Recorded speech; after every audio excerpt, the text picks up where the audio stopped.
If listening to Unforgotten has inspired you to create your own podcast, you're in luck. With Spotify for Podcasters, you can make your own podcast and share it with the world. And the Spotify platform makes it super easy to get started. With Spotify for Podcasters, you can record and edit podcasts right from your phone or computer. So no matter where you are when an idea hits, you're ready to start recording. Spotify for Podcasters makes it easy to distribute your podcast to Spotify and everywhere else podcasts are heard. Plus, you can do video podcasts and engage with fans through Q&A and polls. You can even earn money in a variety of ways, including ads and podcast subscriptions. And best of all, it's free. Download the Spotify for Podcasters app or go to www.spotify.com/podcasters and sign up for your free account to start recording and sharing your podcast with the world.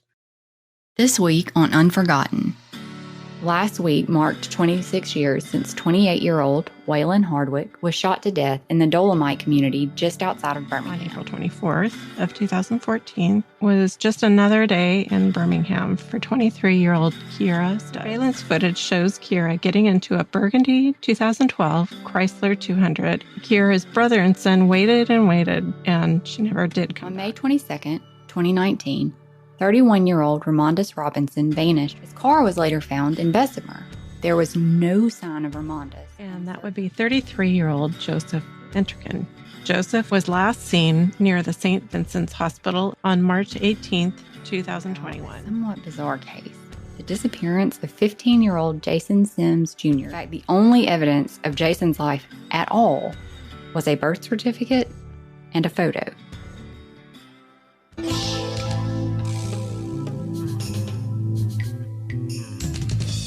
Hey everyone, this is Sellers. And this is Stormy.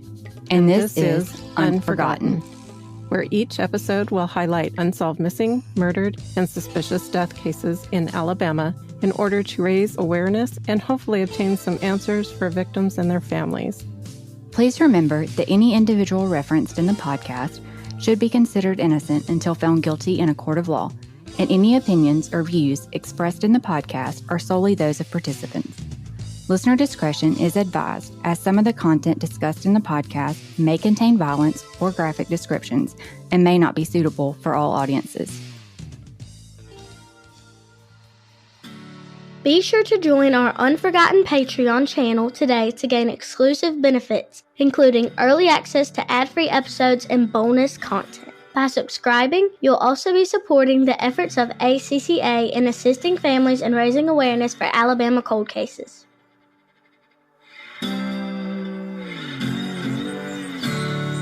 And now for episode 23.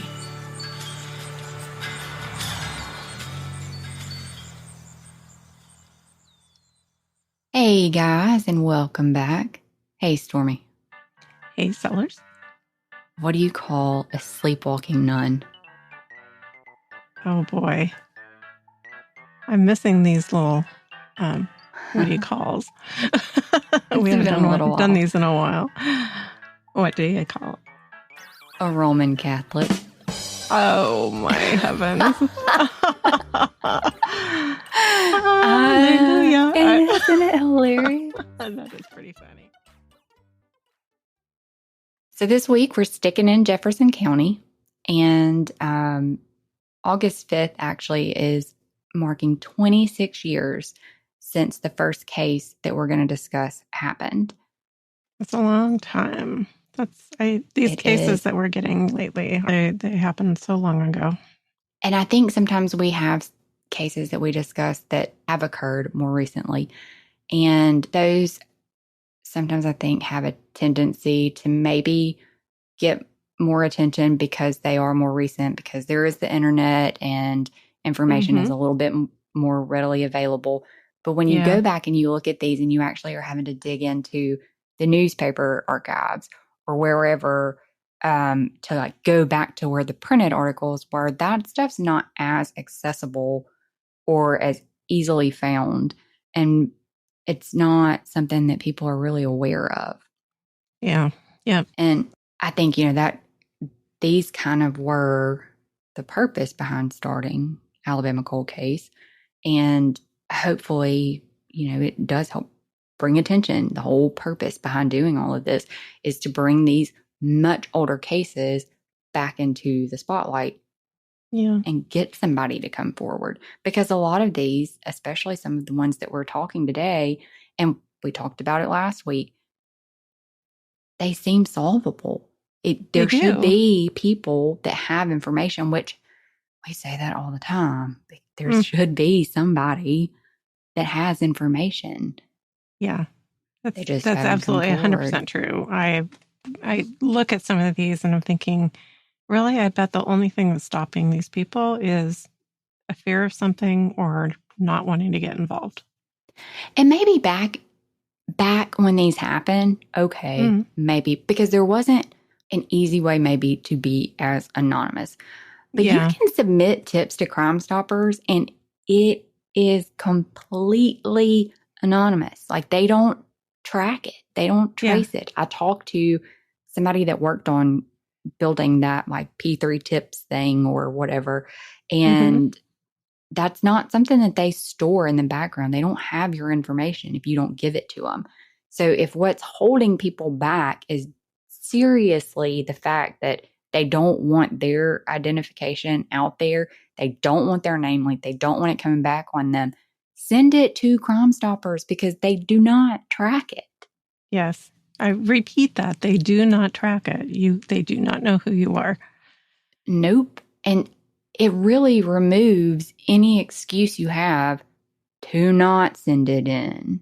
I kind of wonder if, as time goes on, because information is a little more at your fingertips now, actually more and more so as time goes on, with all the developments in technology. But, I kind of wonder if once enough time passes with these cases and they start cycling through the older cases, there's probably some that won't go away, unfortunately. But, I kind of wonder if over time we're going to have a lot less cold cases because we have more accessibility to information and means to simply solve them. Oh, I see what you're saying. Like, because people can send things in like anonymous tips and things like that. Yep. Well, and just the technology and the information online. And I mean, everything is just so different than back then. Yeah. Everything was, even if you had all the information, it was all manual. It took time. So things get misplaced. Yep. And now a lot of things are stored electronically. In general, you have cloud databases for case management systems and things like that. So a lot of, the original paperwork per se is now done electronically. So everything is stored on computer, databases, servers, whatever. And usually backed up on another server somewhere else too. Right. So it's not something that just gets misplaced somewhere. Yep. I guess it could get misplaced in a wrong electronic file or something. But true. There's always going to be things, but there's glitches, no floods and fires that are going to eliminate it completely if they have a backup. So that's the beauty of the cloud. Yeah. Last week marked 26 years since 28-year-old Heulon Hardwick, or Juice as he was more commonly known, was shot to death in the Dolomite community just outside of Birmingham. Shortly after the incident, a man did turn himself in to Birmingham PD in connection with Heulon's death, but Heulon's family says nothing ever came of that charge, and they're not really sure why. To be honest, I'm not really sure why either. That is really odd. Huh. I did email the Jefferson County Circuit Clerk's office for the Bessemer Division to see if they could send us a copy of the motion to dismiss that was filed. But I haven't heard back, and I don't know if our email maybe sometimes gets filtered into spam. Oh, yeah. I wonder.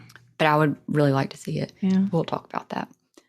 There's not a lot of information available about Heulon or what occurred on the evening of August 5th. So we've been speaking with his brother Joel to get a better understanding. Heulon was a personal trainer and a male dancer at various nightclubs in the Birmingham area. According to a section of the coroner/medical examiner's report titled Particulars Surrounding Death, Heulon and Evander Parker were sitting inside his 1986 Chevrolet C28 at Evanda's home located at 3610 Short Street around 11:30 p.m. on August 5th when a man approached the driver's side and began firing shots into the vehicle. Joel actually said that Heulon was training Evander. Oh, okay. And I apologize if I'm not saying her name right. I think that's how you say it. But Looks like it, yeah. And just as a side note, the reports that we were able to review, they don't actually list her by name, but her name was actually in some of the newspaper articles. Right. That there were only a couple, but they did list her, so that's where that came from. But my understanding from talking with Joel is that he was actually training her, and either they had been at the gym or were going to the gym or something like that that evening. So they're sitting there at her house in the driveway when this guy comes up and just starts shooting at the driver's side. Crazy. Evander told the officers that Heulon slumped to the right immediately following the shots. So she leaned over from the passenger seat and pressed the gas pedal with her hand and steered the vehicle out of the driveway and roughly half a block west on Short Street before stopping just off the side of the road and then called for help. That would have been some feat with the gas and the trying to see enough to be able to tell where she was going. Maybe it's just a paraphrasing thing, but Could I be. was thinking this is an awkward story. Yeah. Because she's got to lean over this console and reach way down to get to this gas pedal. There's no mention of shifting the gears, to reverse out of the driveway, back into drive, from park to reverse to drive, or was it backed into the driveway? So really all she had to do was throw it in drive. I wonder. Hit the gas. How do you see Over the when dash. you're leaning over like that? How do you see out of the window? Right. I was kind of wondering, because I can't picture what. And simultaneously press the gas. Yeah.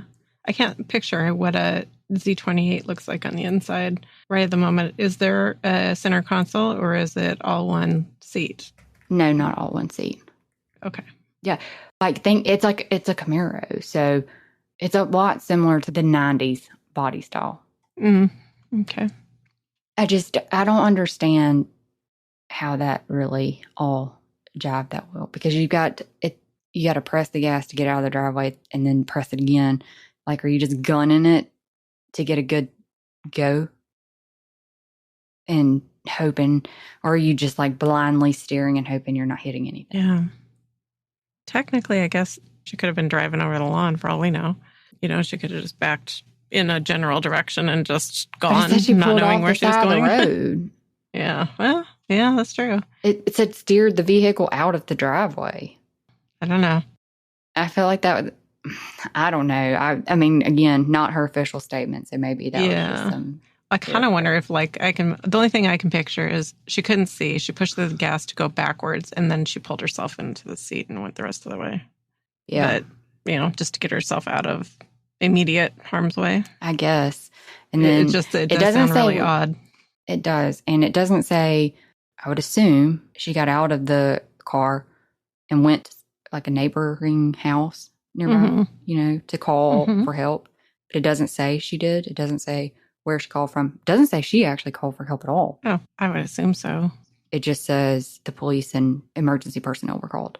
So I'm not sure who called 911 actually, or called for help. I just assumed it was her because nobody else was mentioned in this section of the report. Interesting. Yeah, so that would also be something good to know. Yeah. The report further indicated that when authorities arrived, Heulon was observed in the driver's seat of his vehicle and that his upper body slumped toward the right side of the vehicle, with what appeared to have been 3 bullet holes in the driver's door window just above the door. So I'm assuming that means where the door handle is in the driver's door window, just above the door. So maybe the solid piece of the door. Yeah. Yeah. That's and the window that technically the window's part of the door. So that's my assumption is it's in the door, the solid piece of the door where the door handle is, and the holes are right above that in the window. A bullet hole was also observed in the rear window and left taillight, along with fragments of glass and pieces of the taillight in the driveway. There were no spent cases found at the scene, and no weapon was recovered at the time that the coroner/medical examiner wrote their report. Mm-hmm. The autopsy indicated that Heulon had 5 gunshot wounds caused by at least 3 bullets. Oh, what? That's what it said. I had to read it a couple of times. The case summary says the autopsy showed 5 gunshot wounds caused by at least 3 bullets. The entrance wounds were all of distant type, but the wounds were in the left shoulder and left side of the mid-back. But the wounds on the left shoulder and left side of the mid-back were surrounded by abrasions characteristic of intermediate target, and the gunshot wound at the left side of the mid-back caused injury to both lungs and the aorta, and he would have died fairly quickly. Yeah. So it sounds like it's just because it's a little ambiguous because of the way the wounds were that they couldn't pinpoint what bullets made what. And what I'm thinking is it says 5 gunshot wounds, but what I'm thinking is maybe there were 5 wounds altogether, and they were caused by 3. Yeah, and it says at least 3 bullets. Maybe they only could pinpoint that 3 of the injuries were caused by bullets or something. I don't know. You might be onto something there because it looks like they only recovered pieces to maybe 3 bullets in the autopsy. Well, that would make sense. So they're probably assuming that it was 5 total, but they only had 3 bullets. Okay. And maybe it was also too, when we were reading that, it said there were the 3 bullet holes were observed in the driver's door window. Right. Okay. Yeah. They did actually recover copper jackets and lead slugs from medium caliber bullets during the autopsy, but that's the only details that we have as far as what type of bullets were used, and there's no even guesstimate on what kind of gun would have been used. According to the toxicology report, there were no drugs or alcohol detected in Heulon's system at the time of his death, so it's not like they had been out partying, and he had maybe gotten into a fight with somebody that night and they followed him home or anything like that. Or at least that's what we can say for him. I don't know about her, but at least Heulon was completely sober when this happened. Authorities told the media very early on that they had a suspect, and those same early media articles reported that bystanders stated that Evander possibly had a relationship with this suspect at one time. Well, that's even more interesting. Right? Because maybe. Because that would indicate that they know who it is. And we know that 23-year-old Willie McLean actually turned himself in to Birmingham Police Department about this. And I guess if you think about it, and I don't know whether she actually dated him previously or not, but that would be potentially a motive there. Maybe it's a jealous ex-boyfriend, if that's true. I was going to say. Or maybe current boyfriend. I don't know. So on August 12th, 1997, 23-year-old Willie McLean turned himself into Birmingham Police Department on murder charges. Since Willie turned himself in, and we have a newspaper article telling us that, we ran a search on Alacourt to see if we could find any court records indicating what may have happened with that charge.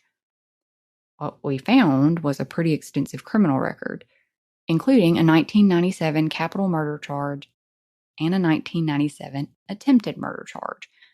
I'm assuming the attempted murder charge was probably for Evander. Because they're from 1997, though, there's not images scanned in. Huh. We can see the case action summary, though, and it appears he was indicted on the capital murder charge on January 7th, 1998, and he was scheduled to go to trial on October 4th, 1999. In the interim, he was released on bail, which was later revoked in July of 1999. But for some reason, in September of 1999, a motion to dismiss was filed and granted in November, and the charges were dismissed. And it doesn't say why. Well, I guess we probably don't have why. We don't have an image of the motion to dismiss. Yeah. Huh. I wonder if it had to do with a technicality or if it really had something to do with the case He itself. walked in and turned himself in, though, you would think. I know. I mean, I guess there could still be a technicality there, though. Did they Mirandize him? Huh. I don't know. And Joel says they don't know. They don't really know what happened with that. And Waylon's case, it's still unsolved. Yeah. Nobody's ever been held responsible for that. That's a quandary. It is. And you have to wonder why. Like we were just talking about, especially the older cases, they aren't straightforward all the time. Now they seem to be like, these are solvable cases. This one seems like a pretty darn solvable case. And they basically had it done. Yeah, so they knew they had a suspect. They said early on, was he not the suspect or was he the suspect? If he was, and then he delivered himself right there to you. Yeah. What happened to change that? Yeah. Do we know, is the case still open? Do we know? With the police department? Right. Yeah. Yes. Like, is his murder still an open investigation? Yes. As far as Joel's understanding, yes, it is. Birmingham Police Department still has it.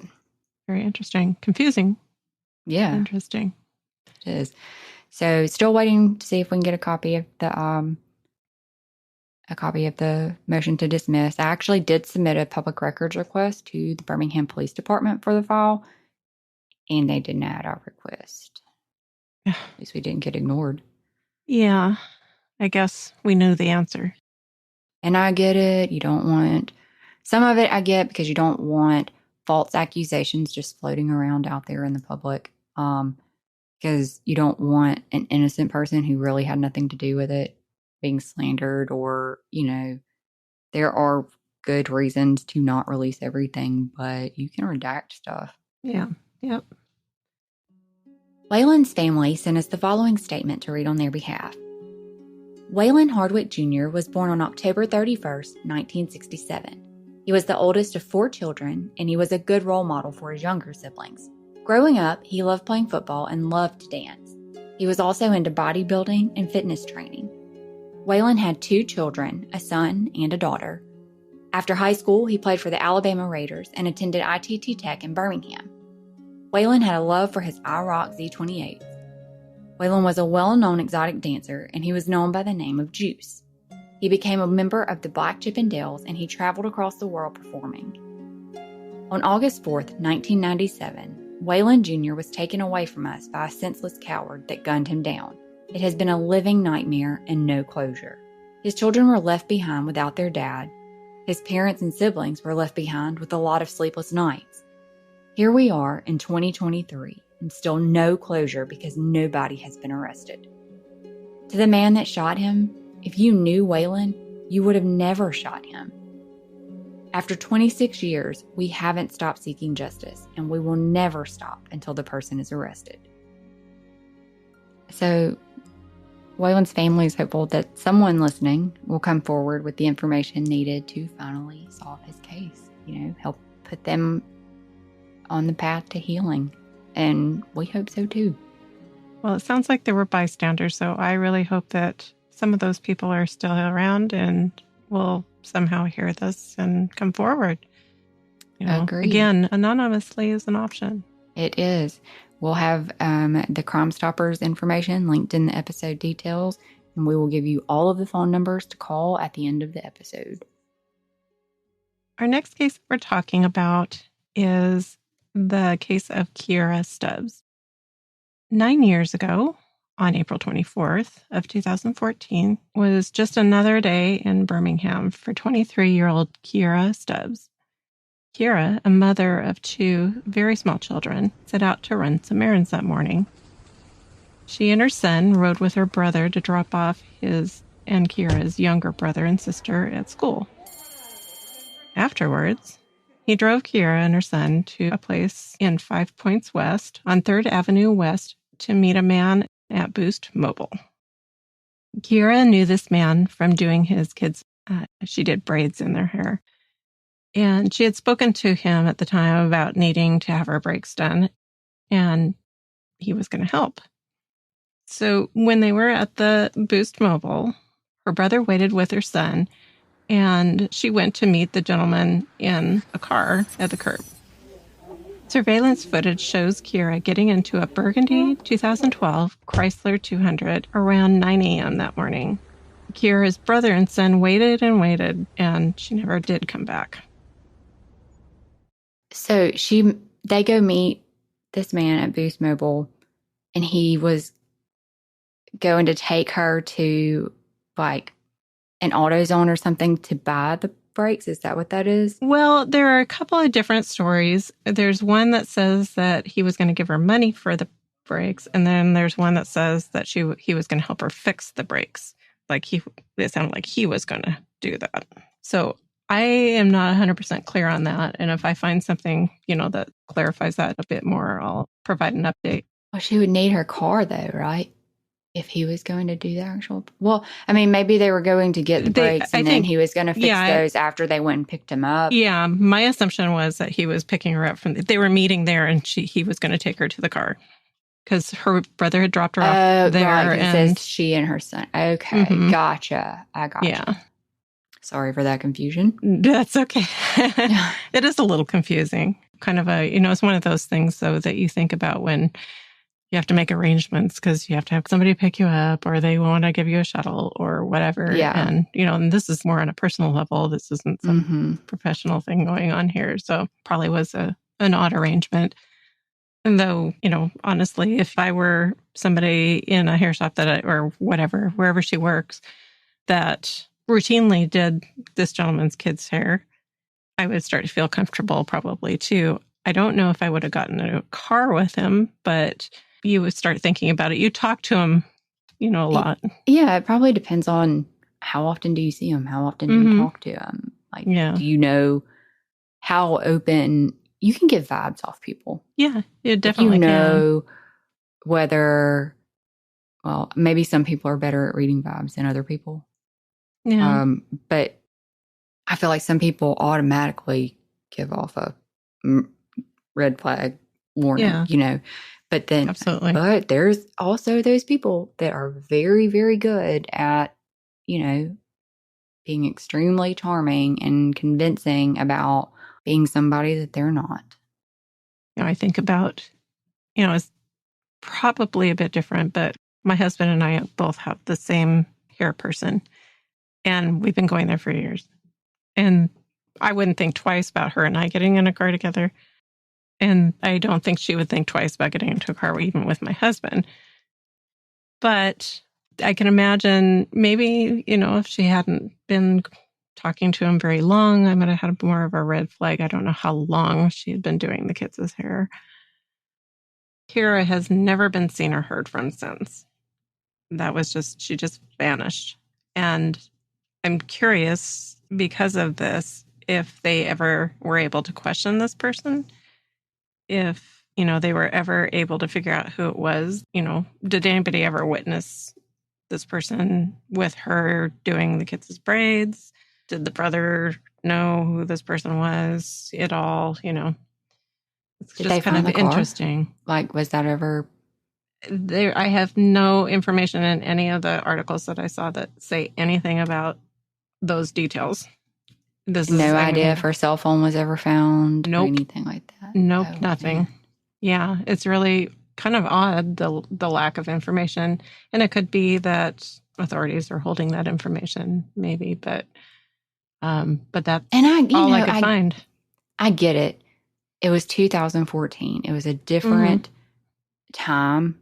Yeah. But I'm about to step up on the soapbox. Uh-oh. Here we go. We just saw Alabama pull out all of the stops in Hoover to search for Carly Russell. And that is something that so many families watched and wished that they had. And it is really frustrating. It is really frustrating when we read cases like this. And maybe they did search, like they searched for Carly, but they probably didn't. Yeah. And honestly, the most recent article, which I'll share in just a moment, that I found was actually from this year. And it actually was an article based on the fact that, there was so much attention called to Carly, and that they hoped that, all of that attention kind of brought to light resources and that sort of thing, that the law enforcement needed to start paying attention to these things and not just treat people, the cell phones and all of that information. They actually mentioned, and there's not very many statistics yet, but that several cases have been solved even since Carly's case. And I think simply because they are paying more attention and they are realizing that because of the kind of resources they extended for her, that they, it's kind of like a bar has kind of needed set. to. Yeah. And now you kind of have to take things more seriously, because if you don't, it looks bad, to be honest. And my biggest concern with all of that was that it's challenging enough to file a missing person report on an adult and get it taken seriously. It is, yeah. And to have it all come out that it wasn't true to begin with was completely worrisome, that it would affect how missing person reports on adults would be taken and handled in the future.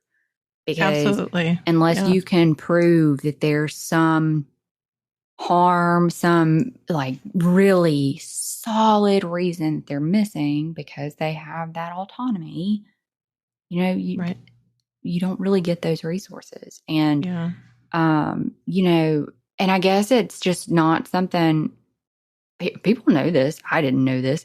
The flipping Secret Service can get involved in looking at cell phone stuff. Yeah. No idea. But apparently all you got to do is really ask them. And they do it. Like, it's not that hard to get them involved. I had no idea. Wow. But I do now. So, It really is interesting because we worry that people don't take it seriously. And we also talk about, the fact that sometimes social media, for all its good things, it has its warts where, it can interfere to a degree. But, there was a lot of people out there who knew from the get-go that there was something wrong with that case. Yeah. But you think back on this, so you have all these resources that are available now to look at this cell phone technology. And in 2014, that really wasn't that long ago. But I know that cell phone technology really has advanced a lot more, even in that short time frame. But starting in 2011, Google started storing location data. And I would love to know, did you call them? Did you try to get a warrant there to get that information? We're not going to be privy to that. Right. But it'd be nice to know. For sure, yeah. And the fact is they don't mention anything about it in Kierra's case. And I think that would be something that they definitely should have looked into. So maybe they did, and maybe they haven't shared it. And I'm not going to say that they didn't. But they certainly didn't hint at it. And usually you hear about that to some degree, that they pulled her records. They may not even tell you what it is, but they might tell you that they pulled the records and are, investigating that, that or something like that. And one of the cases that we're going to talk about coming up, like Birmingham Police Department, it looks like they do normally like at least do updates on stuff. Like it may be a year or 2 years before they update. So like they'll say, they were last seen here or whatever. So it's kind of, and I guess maybe they did because they said surveillance shows are getting in there, but it would just be nice to see if there was an update. Maybe they should do an update. Hint, hint. Kierra's aunt, Kierra Stubs, described her niece and how all of this was affecting them all in an AL.com article in 2018 on the 4th year of Kierra's disappearance. She was a sweet, funny, loving person, she said. She loved her family. She loved her kids. That's all she wanted to do, work and spend time with her family. It's like she just disappeared off the earth. It's hard. Every day you wake up not knowing where she is, what condition she's in. 100 things go through your mind that could be happening to her. And, I think you hear those sorts of things from every family. I know they all think that, but it's so heartbreaking to hear it come when you hear a video or any of those sorts of things, it's just such a sad thing to hear. She's got her kids. I think that that always gets me when there are kids that have questions and that inevitably somebody's got to answer those questions and they can't. Yeah. That's hard because you're dealing with your own questions and feelings and grief and navigating through all of that. But then you're also shouldering kids' feelings and helping them cope and sort through all of their unanswered questions. And that's just a lot that somebody could help with. Mm-hmm. Kierra Stubs, Kierra's grandmother, was quoted in a CBS 42 interview. How do we sleep at night by the grace of God? Because it's hard to lay there at night and not knowing for 9 years what happened to Kierra. Well, Birmingham Police Department has stated the man is a person of interest that she went to meet.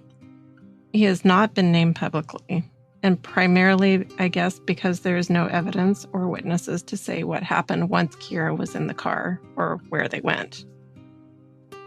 I'm assuming that they questioned him, and I'm assuming he didn't provide any solid information, and they couldn't find any solid information. But maybe that means they do have the car. They didn't say they don't have the car. Yeah, it'd be interesting to know both cars, whether, they know they were able to search his car and whether they found her car.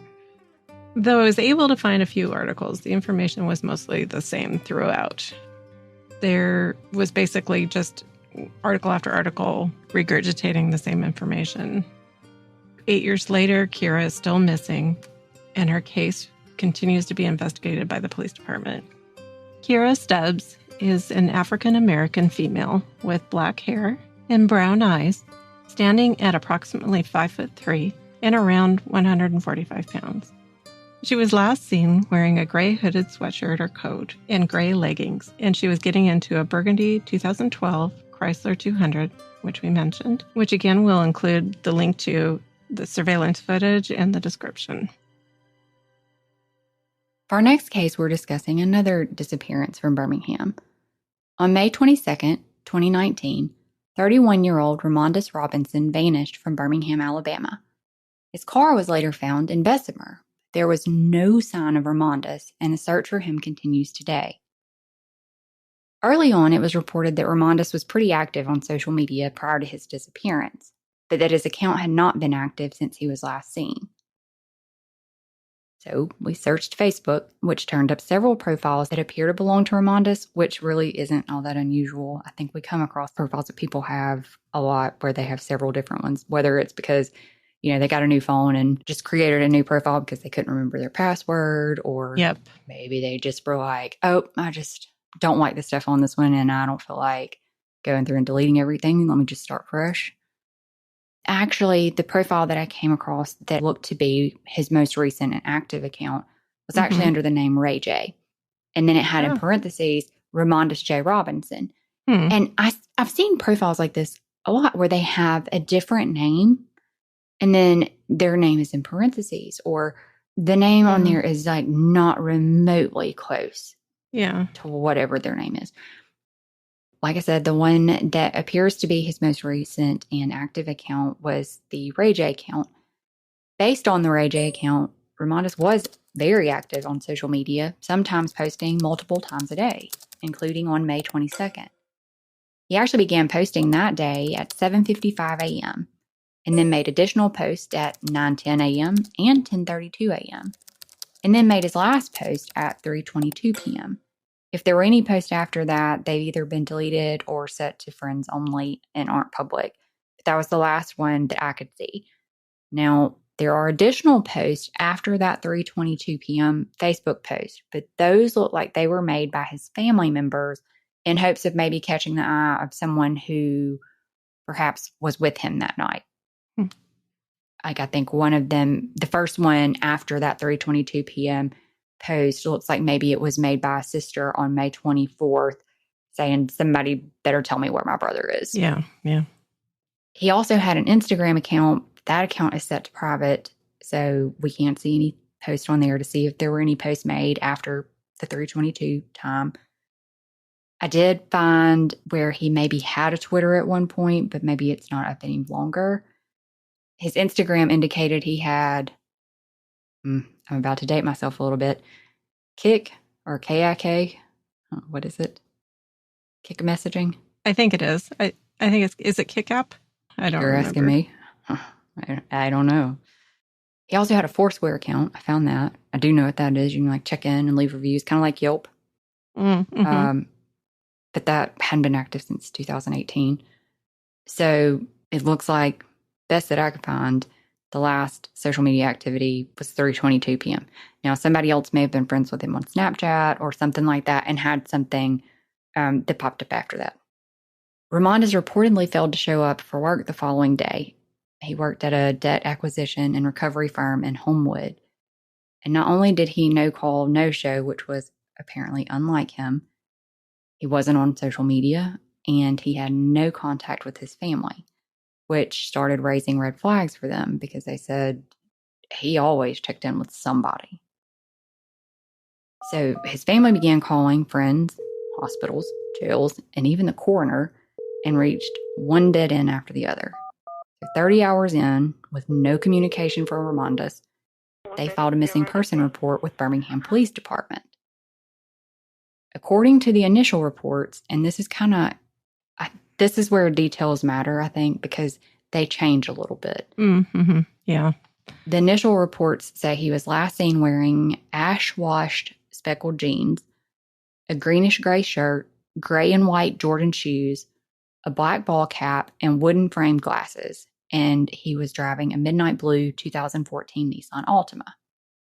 It doesn't appear that there were really any additional updates until December of 2020, when Birmingham PD released additional information. According to that update, Ramondus was last seen by his father around 11:30 p.m. Later that night, he went to a club known as the Money Spot, and it was believed that he left that location around 4 a.m. on May 23rd with 2 unknown males. No idea where that information came from, but it was a little bit more definitive, and it also gave a more specific targeted area for people who might have seen him. Like, if you were in this area, yeah,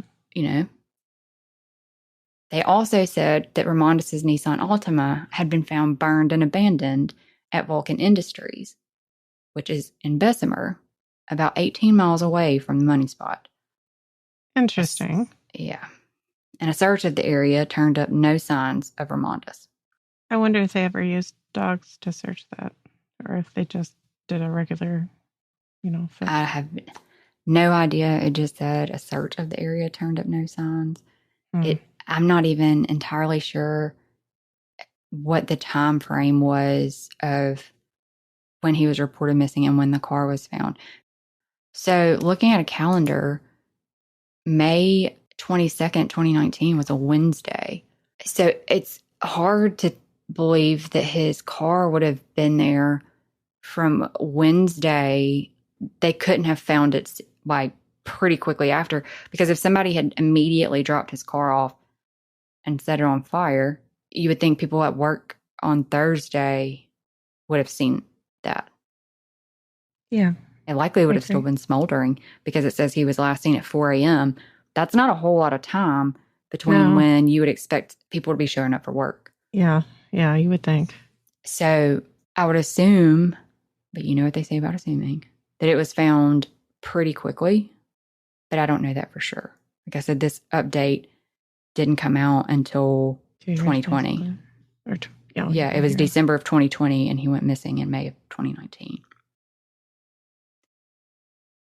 In 2021, Birmingham PD revised the information released in that previous statement to say that family members believed Mr. Robinson went missing after visiting a nightclub known as the Money Spot / Raw House Studios, located at 604 9th Street North, Birmingham, Alabama. He was last seen wearing gray stone-washed jeans with cuts down the legs, gray shirt, a denim jacket, and red and white Jordans.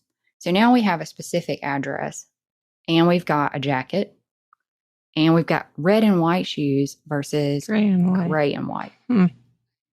But we also have removed the information about the fact that he left at 4 a.m. with 2 unknown males and said his family members believe it. So where did the information originally come from that he left that location at 4 with 2 unknown males? And why isn't that included in this new information? What triggered that change from we believe he left here at 4 with 2 unknown males to, well, his family now believes he left here. Mm-hmm. And not Birmingham police believe he left here. Because that was this an official release, or was this something that the newspaper did? Okay. No, this was the official release. Okay. That just kind of blew my mind, because that's basically like saying this is what his family thinks, but we're not going to say we agree with that. And his clothes, like that, the clothes kind of changed.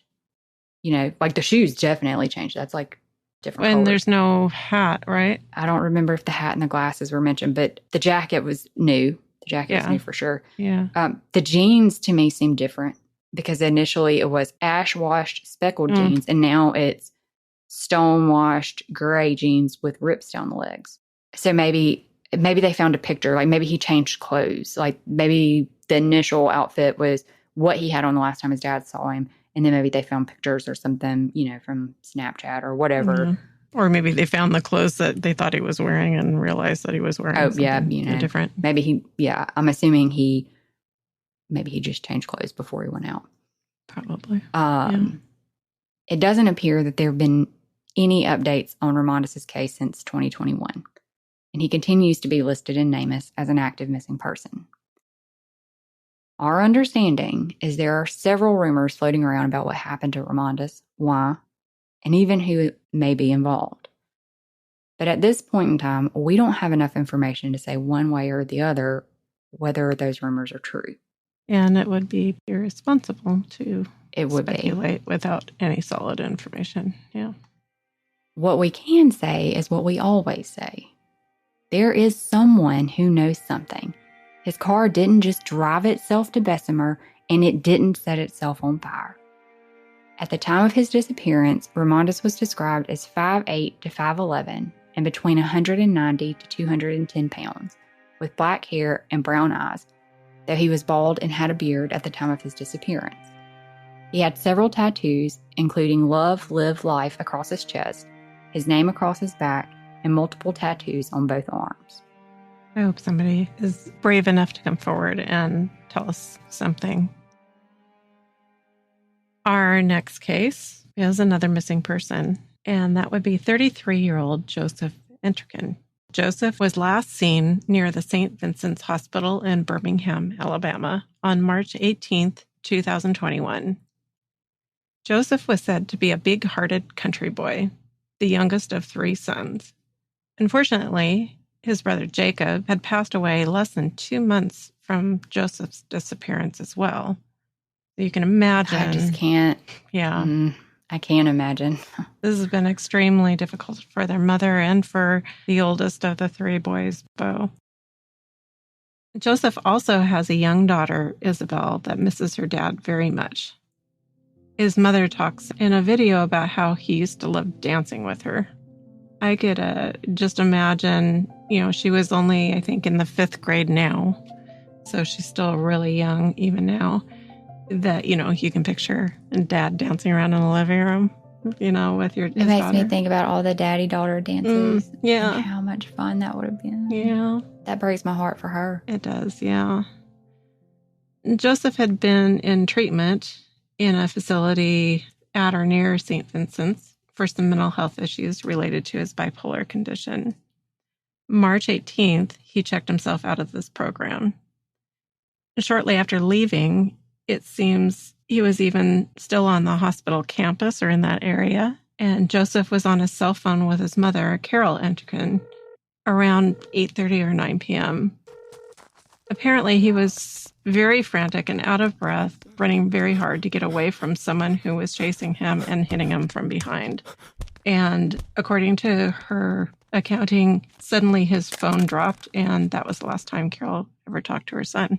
Can you imagine being on the phone when that happened? I would just be beside myself. I wouldn't even know what to do. hopefully if she was on the cell phone, if it were me and I was on a cell phone, I'd be talking to him and trying to find somebody to call 911 or something. Over the next month, Birmingham Police Department searched wooded areas with canines, checked surveillance video from the businesses in the area, checked jails and local hospitals, but none of those searches yield any answers or leads. On April 28th of 2021, Carroll told local media CBS 42, his banking account is full of money. He hasn't touched it, and that's a red flag for me. In the month of July 2022, the ACCA helped the family find some resources to put up 2 digital billboards, and in May of 2023, Crime Door was able to do an interview with Carroll for episode 74 of their series, Crime Door TV. And I have to say, before I play this clip, that I am so saddened that Crime Door TV is no longer doing those interviews. That was such a huge thing for many of the cases that we have.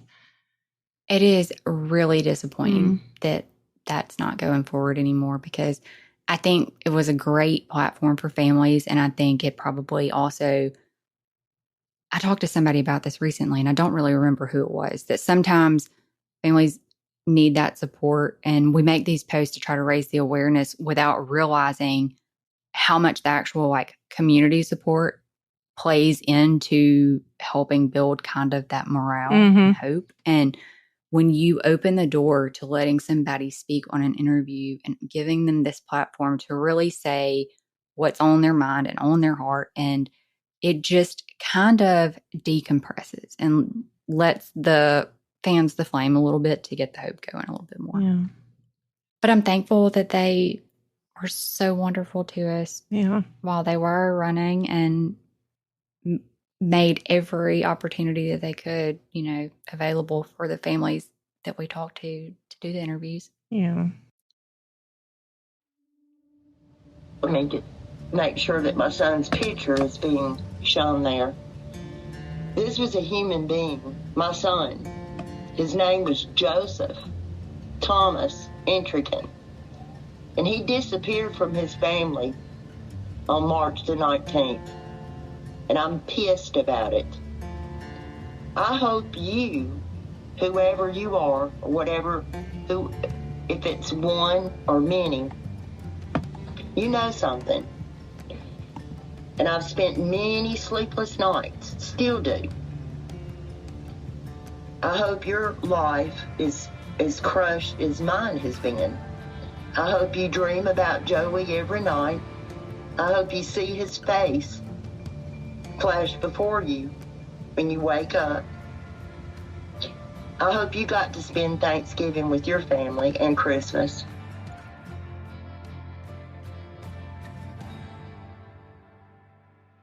Carol did a really great job with this interview, making sure she was talking directly to the person responsible and parts of it.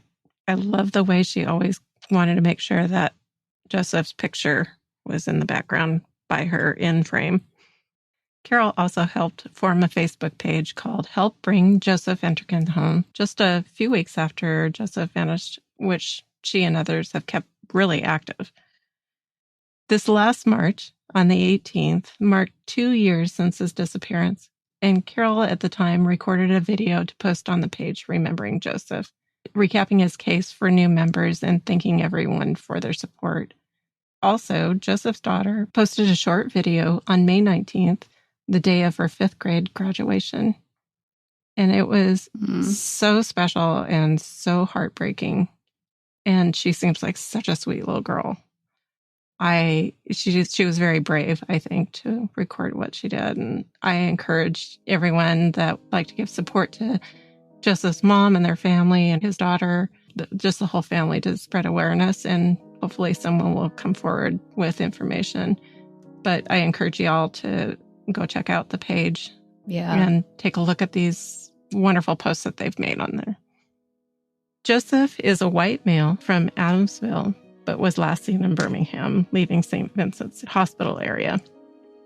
It's uncertain what he was wearing, but at the time, he was approximately 6 foot tall, weighing around 245 pounds. He had blue eyes and most frequently had a mustache with a goatee-style beard. And for our last case, we're talking about a somewhat bizarre case. The disappearance of 15-year-old JSims Jr. from Fairfield, located slightly southwest of Birmingham. Fairfield Police Department actually began investigating JSims Sr. and Natasha Wright in 2013 related to child neglect claims. At that point, Fairfield PD was under the impression that there were only 2 children in their home at the time, ages 10 and 12. They had no knowledge of any other children, but when they arrived, they discovered that there was potentially Jason and another 9-year-old. But what was crazy was they couldn't find anything to really confirm that Jason had ever existed. In fact, the only evidence of Jason's life at all was a birth certificate and a photo. That's so very odd. They found no school records, no medical records, although at some point I think they learned that Jason was reported to have been autistic and nonverbal. Authorities later attempted to serve warrants on Sims Sr. and Wright at their 59th Street home in Fairfield in 2014 regarding the child neglect claims, but nobody was home. Well, in 2015, somebody found Natasha Wright unconscious in the home. I'm not really sure what happened there. AL.com said it was due to a medical condition. Others didn't really say what happened. She was taken to the hospital and apparently she remained unconscious for several days, like 3 days or something like that. Wow. While she's unconscious, Fairfield Police Department undertakes trying to locate these children because they're not in the house. And I guess Jason Sims Sr. wasn't at the house. They find 3 of the 4 children with relatives and put them in DHR's custody. Well, when Natasha wakes up in the hospital, she asks them about Jason. And they're like, Jason? You know, Like, who is she this said the last time Jason? she'd seen him was at home, but she could give them no time frame for when that actually was. Huh. That's crazy. That is really odd. Yeah. So he would have been 15 at the time. And police think that he was missing long before this because the only photos that they could find of him were from the age of 5 and younger. Wow. How insane is that? So they've got a birth certificate and photos from 5 and younger, but nothing between. That's the only proof that Jason ever existed. They don't know when she last saw him. The neighbors can't really confirm anything. One neighbor was interviewed by one of the media outlets, and I can't remember which one, but they reported, seeing Jason Sr. with a child, but that he wasn't like a very friendly neighbor or anything like that and didn't really socialize or talk to the neighbors. So nobody really knew anything about him, but nobody really could say anything about Jason. Like, had he ever even been in the house? Yeah. Huh. And I don't know what happened as far as, the family. Like, I don't know that anybody in the family could ever say when the last time they saw him was. Huh. Yeah, that's so odd. It is really odd. And what I don't really understand is this part where in 2016, they filed charges against Jason Sims Sr. with a felony failure to report a child missing, but not against Natasha Wright, the mother, just Jason. And it gets even weirder because in 2019, he pled guilty to a misdemeanor charge of failure to report a child missing, 2nd degree. But his attorney, prior to him pleading guilty, his attorney, Edward Reynolds, tells CBS 42 that Jason Sr. was frustrated because he wasn't even Jason's father, even though the names implied otherwise. That Jason was given Jason Sr.'s name, but that Jason Sr. was not listed on Jason Jr.'s birth certificate. And that Jason Sr. had only saw, quote, this child or a child when DHR requested to see all of Wright's children. So his attorney wouldn't even acknowledge whether Jason existed at this point. Huh.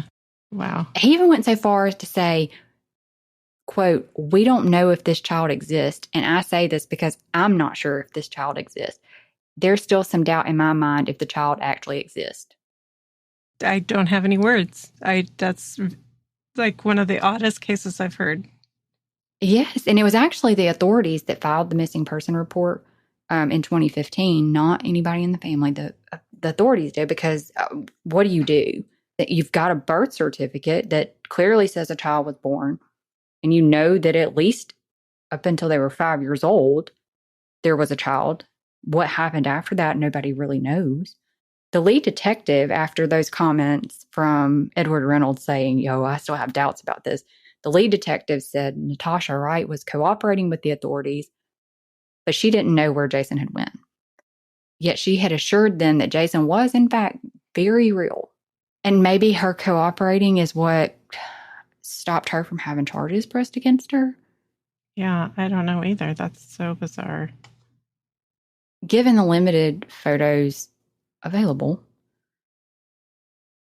authorities enlisted NCMEC to provide an age-progressed photo of what Jason may have looked like at the time of his disappearance.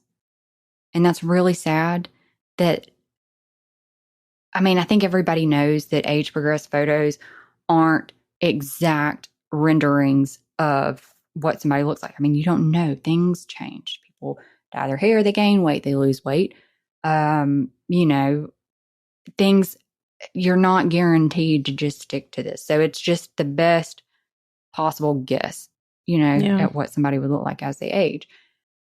And so this is sad that here we have a 15-year-old that somebody should have a photo of to know what he looked like when he went missing. And yet there's not one. So for 10 years of his life, there's no photos, and they're having to guess what he looked like. It just blows my mind. And unfortunately, you kind of think, he has a lot writing against him now, because there's hardly any documentation of him. So how is anybody except for the people that lived with him at the time going to even know? There's not going to be no dental records, no nothing, and there's part of you that thinks maybe like, okay, maybe there wasn't a Jason, but there's a birth certificate. Yeah.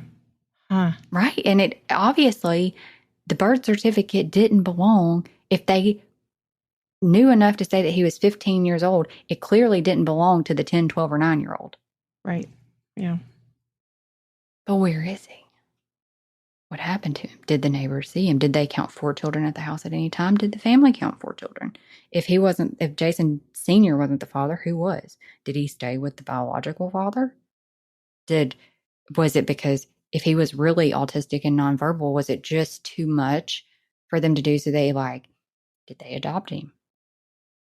Ow. Somebody knows where this child is. Yeah. And you want to think that if that's the case, they got him to a loving home. I sure hope so. Especially if he was, as challenged as it sounds like he may be. Jason Sims Sr. is adamant he has no idea.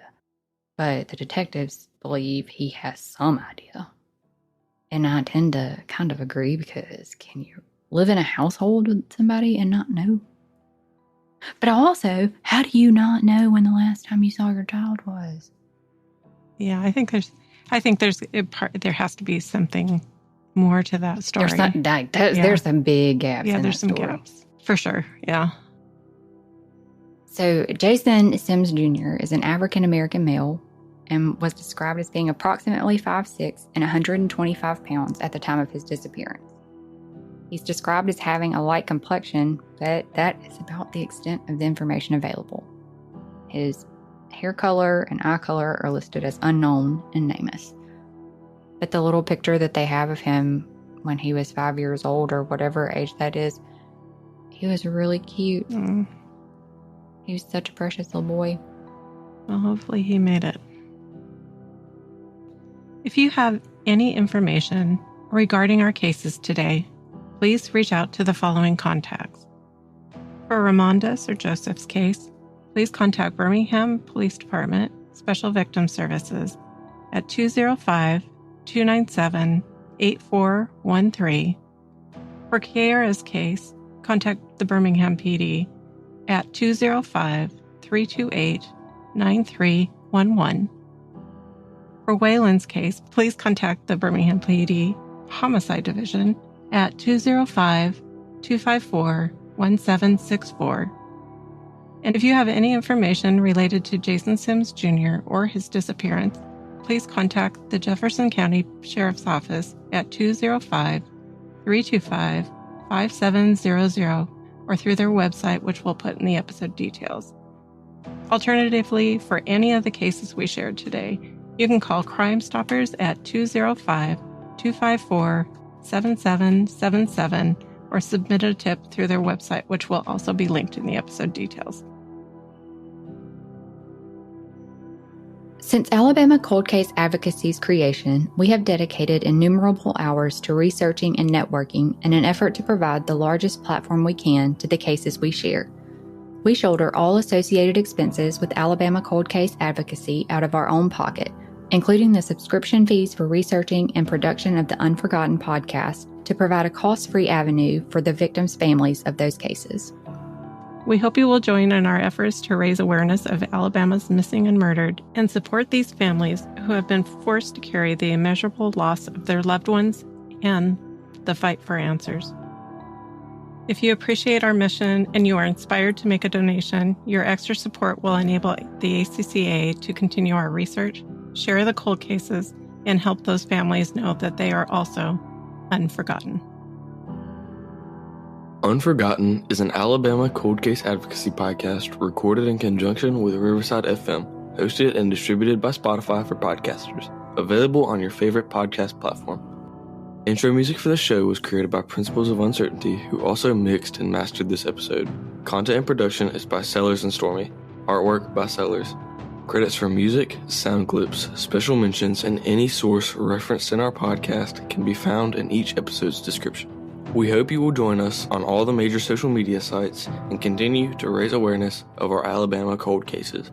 Until next time, thank you for listening, and remember, justice may be delayed, but the victims and their families remain unforgotten.